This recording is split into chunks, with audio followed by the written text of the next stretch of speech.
Hello guys, welcome back to my YouTube channel. Of course, this is the Melanin Power, and here we do the latest DIY projects. So today let's make a yarn lampshade, and you only need flour, white wood glue, a bowl, and some water. That's it. And I think this video is self-explanatory, so please just watch everything I do in the video. I don't want to talk much so that you may be able to understand. And I'll only use 2 spoons of wood glue and water. As you can see, you'll see whatever it is I'm doing, you'll see on the video. I've not edited it that much so that you can be able to understand. I'm going to mix everything. Okay, let me explain this for you. I mixed the flour and some water in a separate bowl. Then I mixed them together, I shake them well. Then on a separate bowl, a big bowl, I'm going to put 3 spoons of wood glue. Mixed it well, shake well. Then I'm going to mix it with the other mixture that I made earlier. As simple as it is. If you're new to my channel, please don't forget to like, subscribe, and share. Please turn on the notification bell so that you may get more of my videos. Guys, I'm just hoping that you'll support me. Please watch this video till the end in order to watch this and get the process quite well, so that you may be able to do this for yourself. And I'm so grateful, very grateful.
So just to add something on this, as you'll be rolling the yarn on the balloon, make sure you hold it so tight so that isiweze kupanuka na itoke, isiteleze.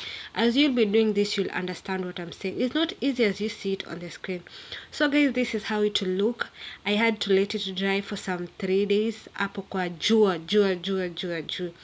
And as you'll be hanging it, please make sure umeiweka tu kwa hiyo bowl yenye umetumia. Juu ukihang sema umeiweka kama nguo kwa line, it will change the shape. Mine have tried. I also tried it and it deformed the shape. After that, make sure you use something like a toothpick or whatever it is that I've used here. It's a square. Toboa, then you move the balloon. Yeah, that's it guys. Please don't forget to like, subscribe, and share. This far you've come, please usitoke hapa kwa video yangu without subscribing, and please tell me what you think about this video. Yeah, just give me any sort of a comment. I'll truly appreciate it. Thank you. Bye.